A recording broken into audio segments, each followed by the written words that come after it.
ओम नमः शिवाय। आपके अपने YouTube चैनल श्यामा कंजक में आपका बहुत बहुत स्वागत है। भगवान भोलेनाथ व माता पार्वती की कृपा आप और आपके परिवार पर सदा सर्वदा बनी रहे। श्री शिव महापुराण की कथाओं को आगे बढ़ाते हुए आज की कथा का आरंभ हम गौतम प्रभाव अध्याय से करेंगे। उम्मीद करती हूँ कथा का पूरा फल लेने के लिए आप कथा को शुरू से लेकर अंत तक जरूर श्रवण करेंगे। ओम नमः शिवाय।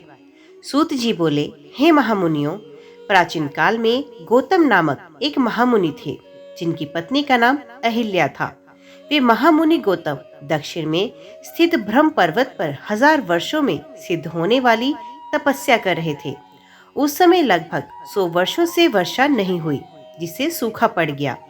पीने के लिए जल भी उपलब्ध नहीं था।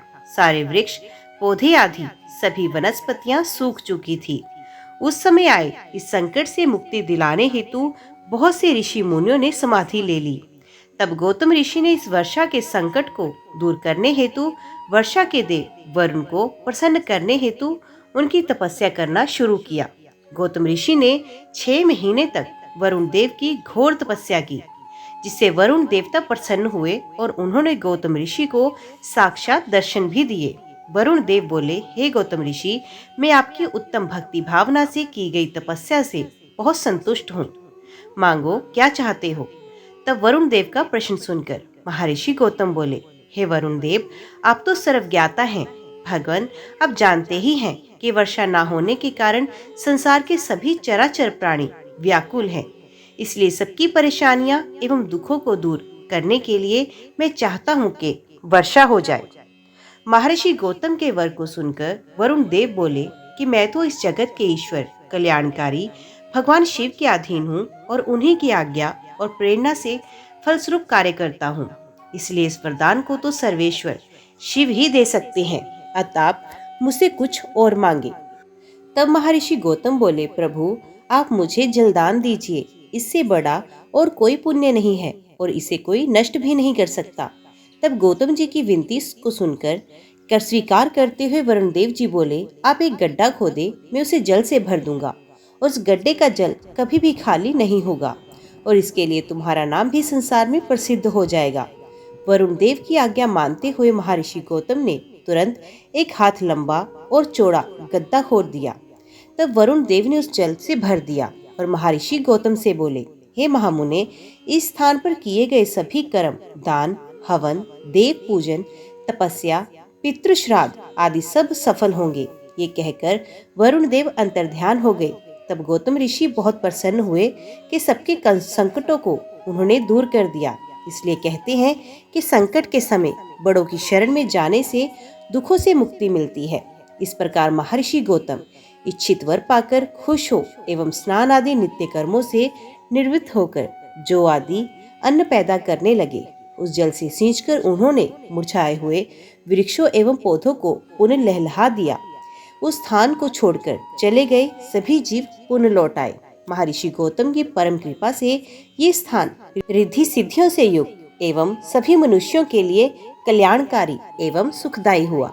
सूत जी बोले, हे मुनियों, एक बार की बात है। महर्षि गौतम ने अपने शिष्यों को कमंडल में जल लाने के लिए भेजा।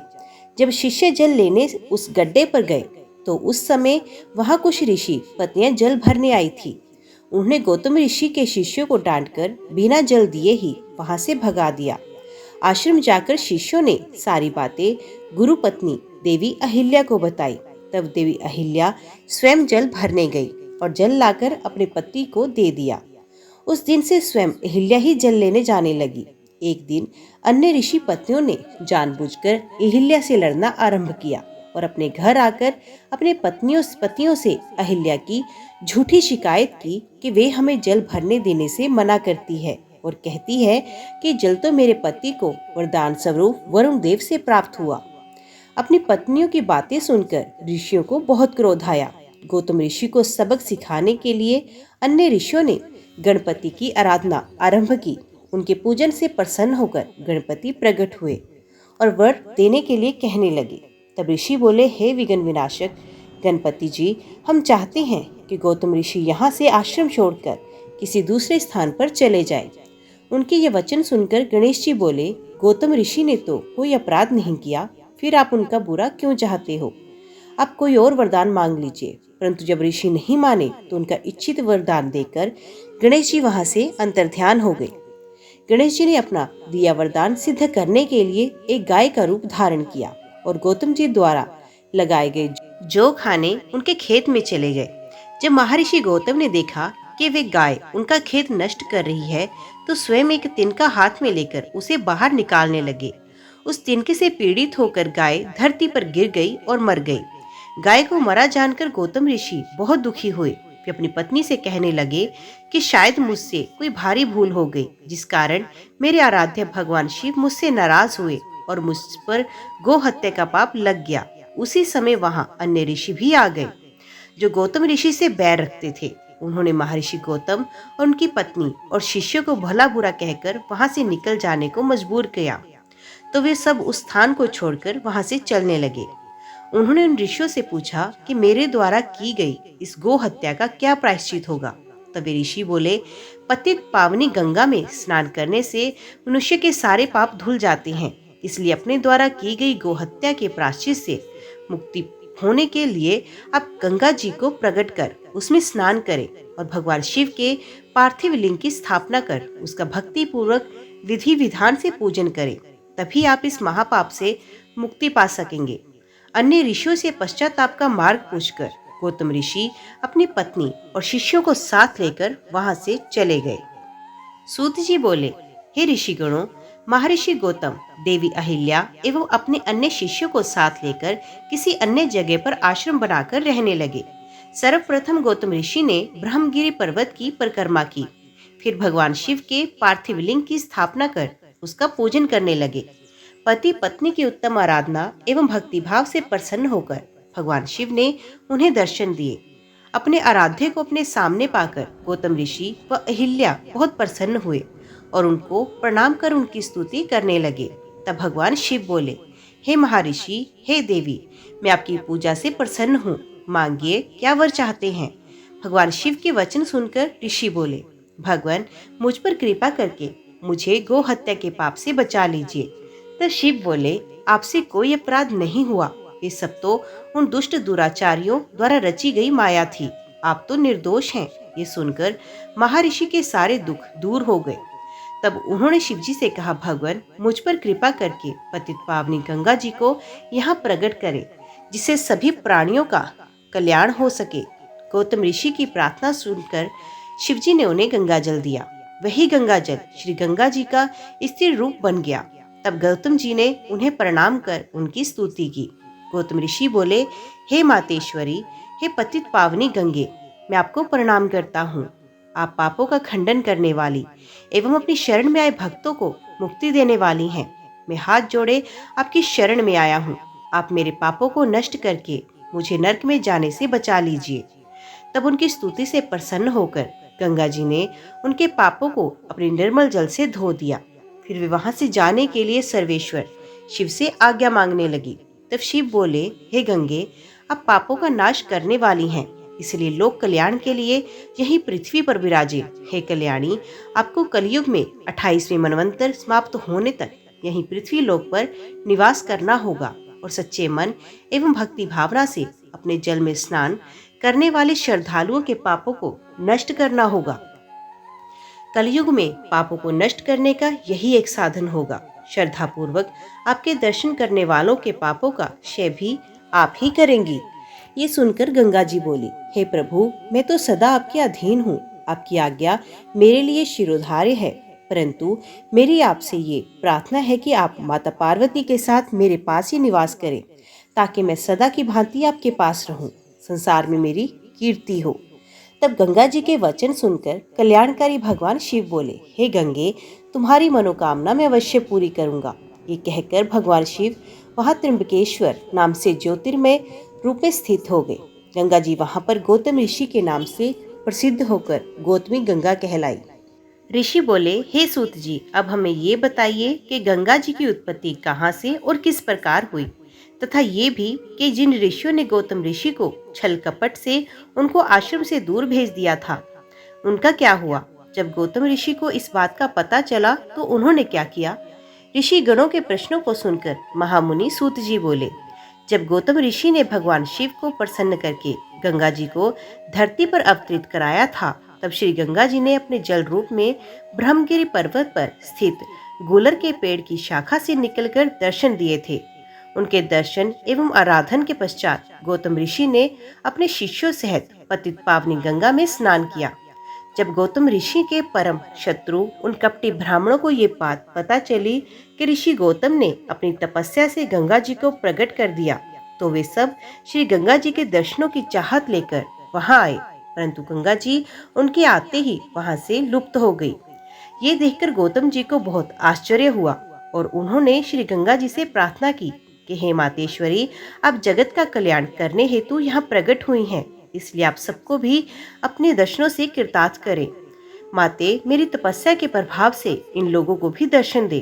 गौतम ऋषि के चुप होते ही आकाशवाणी हुई, मुनि, ये लोग छल कपट करने वाले हैं और सदा दुराचार करते हैं, इसलिए ये मेरे दर्शन के अधिकारी नहीं हैं। जब तक ये अपने पापों का प्रायश्चित नहीं करते, तब तक मैं इन्हें दर्शन नहीं दूंगी। मेरे दर्शन करने के लिए इन्हें ब्रह्मगिरि 101 परिक्रमाएं करनी पड़ेंगी। ये कहकर आकाशवाणी चुप हो गई। आकाशवाणी सुनकर वे सभी कपटी ऋषि पछताने लगे और क्षमा याचना करने लगे। तब उन्होंने आकाशवाणी के अनुसार ब्रह्मगिरि की 101 परिक्रमा की। तत्पश्चात श्री गंगा जी ने उन्हें दर्शन दिए। उस दिन से वे स्थान कुशाव्रत नाम से प्रसिद्ध हुआ। ऋषियों ने पुण्य सूत जी से पूछा, हे सूत जी, हमने तो सुना था कि गौतम ऋषि ने उन कपटियों को शाप दिया था, क्या ये बात सही है? इस विषय में बताएं। तब सूत जी बोले, हे महामुनियों, आपने सही सुना था। गौतम ऋषि परम ज्ञानी और भगवान शिव के परम भक्त थे।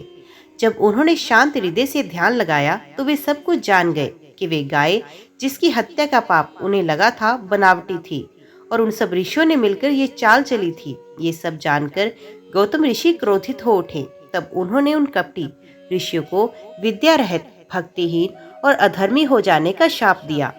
उन्हें शिवजी की भक्ति से विमुख होने का शाप दिया और फिर वे स्वयं अपने आश्रम में जाकर त्रिलोकीनाथ भगवान शिव की आराधना करने लगे। दूसरी ओर वे ऋषिगण शिव धर्म से विमुख होकर कांची नामक नगरी में चले गए।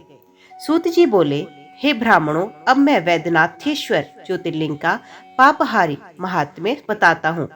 एक बार लंकापति रावण ने भगवान शिव को प्रसन्न करने के लिए उनकी भक्ति भावना से आराधना की। रावण ने कैलाश पर्वत पर शिव जी की बहुत तपस्या की, परंतु भगवान शिव प्रसन्न नहीं हुए। तब रावण पास में स्थित वन में चला गया और वहां एक बड़ा सा गड्ढा खोदकर उसमें अग्नि प्रज्वलित कर ली। वहीं पास में उसने शिव जी की प्रतिमा स्थापित की। फिर उसने त्रिलोकीनाथ को प्रसन्न करने हेतु कठोर तपस्या आरंभ की। गर्मी में 5 और अग्नि से घिरकर तो वर्षों में खुले आसमान के नीचे, सर्दियों में जल के भीतर खड़े रहकर कठिन तपस्या की, फिर भी शिव प्रसन्न नहीं हुए। तब राक्षस राज रावण ने अग्नि में अपने सर को काटकर भेंट करना शुरू कर दिया। इस तरह एक एक करके रावण ने अपने 9 सिर अग्नि को भेंट कर दिए, परंतु जब 10वीं बार रावण अपना सर चढ़ाने को तैयार हुआ तो शिवजी प्रकट हो गए। शिवजी के साक्षात दर्शन पाकर रावण बहुत प्रसन्न हुआ और उनकी अनेकों प्रकार से स्तुति करने लगा। तब शिव बोले, हे राक्षस राज, मांगो, क्या मांगना चाहते हो? राक्षस राज रावण बोला, हे देवादिदेव महादेव जी, मैं आपको नमस्कार करता हूँ। भगवान, यदि आप मेरी तपस्या से संतुष्ट हुए हैं तो मुझ पर कृपा कर मेरे साथ लंका चलकर रहें और मेरे आतिथ्य को स्वीकार करें। प्रभु, मैं आपकी शरण में आया हूँ, कृपया कर मेरे मनोरथों को पूर्ण करें। रावण के वचन सुनकर शिवजी आश्चर्य में पड़ गए। तब उन्होंने सर्वप्रथम रावण को पूर्व की भांति निरोग किया और उसे अतुल बल प्रदान किया। तत्पश्चात उन्होंने रावण को अपना ज्योतिर्मय लिंग प्रदान किया और कहा कि मैं इस शिवलिंग में ज्योतिर्मय रूप में स्थित हूँ, इसलिए तुम इसे अपने स्थान पर ले जाओ, पर एक बात का ध्यान रखना कि इसे रास्ते में कहीं भी भूमि पर ना रखना, अन्यथा तुम इसे आगे नहीं ले जा सकोगे और ये वहीं पर स्थित हो जाएगा। तब भगवान शिव का आशीर्वाद एवं शिवलिंग लेकर राक्षस राज रावण वहां से अपने घर लंका की ओर चल दिए। रास्ते में शिवजी की माया से रावण को लघु शंका की इच्छा हुई और वे शिवलिंग एक ग्वाले को पकड़ाकर चला गया। ग्वाले ने थोड़ी देर तो वे शिवलिंग पकड़े रखा, परंतु अधिक भारी होने के कारण उसे लिंग को जमीन पर रख दिया। फिर तो वे शिवलिंग वहीं पर स्थित हो गया। ये संसार में वैद्यनाथेश्वर के नाम से प्रसिद्ध हुआ। इसके दर्शनों से सभी अभिष्ट कार्यों की सिद्धि होती है और पापों का नाश होता है। ये सत्पुरुषों को भोग और मोक्ष देने वाला है। जब रावण को वापस आने पर यह ज्ञात हुआ कि शिवलिंग वहीं स्थित हो गया, तो वे दर्शन के पश्चात लंका लौट गया। लंका पहुंचकर रावण ने शिवजी से वर प्राप्ति की सभी बातें अपनी प्रिय मंदोदरी को बताई। उधर जब देवताओं को ज्ञात हुआ कि भगवान शिव के ज्योतिर्लिंग की स्थापना हो गई है, तो सबने वहां आकर विधिवत शिवलिंग का दर्शन व पूजन किया। परंतु रावण के वरदान प्राप्ति के विषय में सुनकर देवता घबरा गए। तब उन्होंने देवऋषि नारद को लंकापति के पास भेजा। नारद जी रावण के पास गए और बोले, हे राक्षस राज, आपको भगवान शिव ने बलशाली होने का वर प्रदान किया, परंतु आपने अपने बल की परीक्षा तो की ही नहीं। इसलिए आपको कैलाश पर्वत को ही हिलाकर अपने बल व पराक्रम की परीक्षा करनी चाहिए।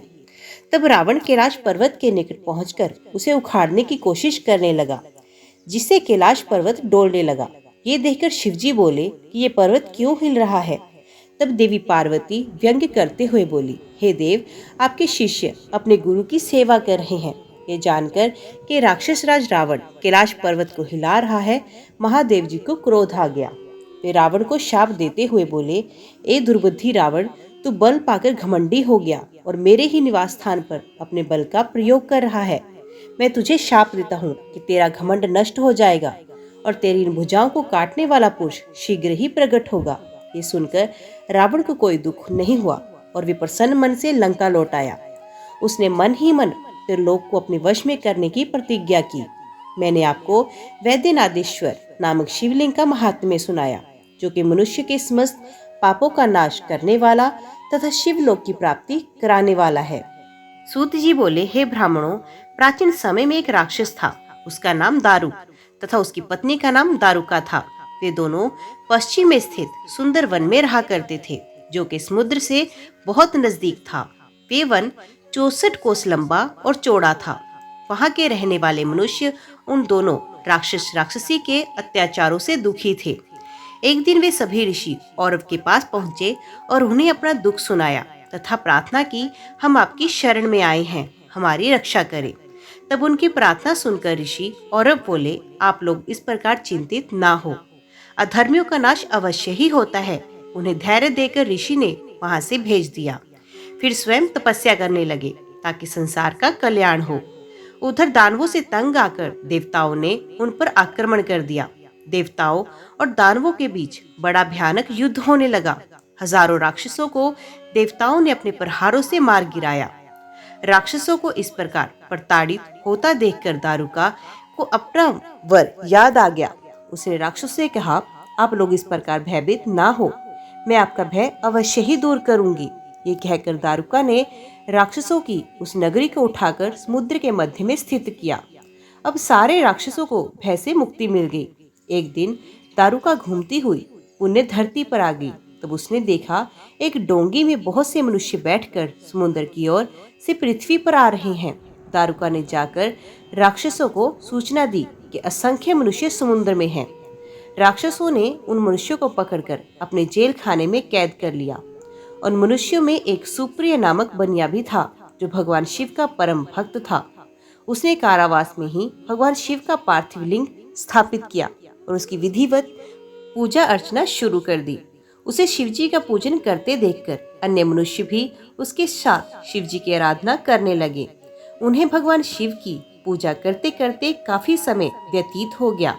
राक्षस उन्हें हैरानी से देखते, पर उनकी समझ में नहीं आता था कि वे किसकी पूजा कर रहे हैं। सूत जी बोले, हे ऋषियों, एक दिन सुप्रिय को भगवान शिव का पूजन करते हुए दारुक के किसी दूत ने देख लिया और जाकर दारुक को बता दिया। ये जानकर दुष्ट दारुक जेल में गया और सुप्रिय से बोला, बनिए, सच बता कि तू किस देवता की पूजा कर रहा है, अन्यथा मैं तुझे मार डालूंगा। बहुत पूछने पर भी जब सुप्रिय ने कुछ नहीं बताया, तब क्रोधित होकर राक्षस राज दारुक ने उसे बनियों को मारने की आज्ञा दी। वे परम शिव भक्त हाथ जोड़े आंखें मूंद कर अपने आराध्य भगवान शिव का ध्यान कर उनसे मन में रक्षा करने की प्रार्थना करने लगा। भक्तवत्सल भगवान शिव अपने भक्त की पुकार सुनकर तुरंत वहां पर प्रकट हो गए। अपने भक्त की ओर बढ़ते उन राक्षसों को देखकर भगवान शिव ने पाशुपतास्त्र उठा लिया और उन राक्षसों का एक पल में ही नाश कर दिया। राक्षसों का नाश करने के बाद भगवान शिव बोले, हे सुप्रिय, आज से ये वन राक्षसों से मुक्त हुआ। अब तुम सब सदा के लिए निर्भय हो जाओ। अब इस वन में धर्म के मार्ग पर चलने वाले ब्राह्मण, क्षत्रिय, वैश्य, शूद्र आदि ही निवास करेंगे। इन्हीं के साथ मेरे परम भक्त भी इस वन की शोभा बढ़ाएंगे। उधर दूसरी ओर दारुका राक्षसी देवी पार्वती की स्तुति करने लगी। उसने देवी को प्रसन्न कर लिया और प्रार्थना की कि माते, आप मेरे वंश एवं कुल की रक्षा करें। तब देवी पार्वती दारुका के वचनों को सुनकर बोली, भगवान शिव से बोली, हे नाथ, आपकी कही ये बात युग के अंत में सच हो, उससे पूर्व तामसी सृष्टि भी रहे, ये मेरा विचार है। भगवान मेरी बात को पूरा करे। दारुका मेरी ही शक्ति है, इसलिए उसकी रक्षा करना मेरा धर्म है। यहाँ पर दारुका का ही राज्य होगा। देवी पार्वती के इन वचनों को सुनकर भगवान शिव बोले, हे प्रिय, आपकी इच्छा अवश्य ही पूरी होगी, परंतु अपने भक्तों की रक्षा के लिए मैं यहीं पर स्थित रहूंगा, ताकि कोई भी उनकी जाति और धर्म के विरुद्ध कोई आचरण ना कर सके। जो मनुष्य धर्म के मार्ग का अनुसरण करते हुए भक्ति भावना के साथ प्रेम पूर्वक मेरा दर्शन करेगा, वे चक्रवर्ती राजा हो जाएगा। कलयुग के अंत में और सतयुग के आरंभ में महासेन का पुत्र वीरसेन राजाओं का भी राजा होगा, और जब ये यहाँ आकर मेरे दर्शन करेगा तो वे चक्रवर्ती सम्राट बन जाएगा।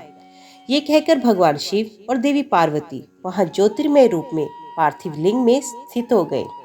त्रिलोकीनाथ भगवान शिव नागेश्वर नाम से व देवी पार्वती नागेश्वरी नाम से प्रसिद्ध हुई। भगवान शिव पार्वती अनेक प्रकार की लीलाएं करते हुए वहां स्थित हुए। ये नागेश्वर ज्योतिर्लिंग तीनों लोकों का कल्याण करने वाला एवं सभी मनोकामनाओं को पूर्ण करने वाला है। नागेश्वर ज्योतिर्लिंग के प्रादुर्भाव की कथा सुनने या पढ़ने से महापातकों का नाश होता है। कथा संपूर्ण मनोरथों को पूर्ण करने वाली है। ओम नमः शिवाय। आज की वीडियो में इतना ही। उम्मीद करती हूँ वीडियो आपको पसंद आई होगी। वीडियो पसंद आई हो तो वीडियो को लाइक और चैनल को सब्सक्राइब जरूर कीजिएगा। ओम नमः शिवाय लिख के कमेंट बॉक्स में अपनी हाजिरी लगवाना ना भूलिएगा। तो मिलते हैं अगले अध्याय के साथ। तब तक के लिए देखते व सुनते रहिए। जय मां कंजक, जय माता दी।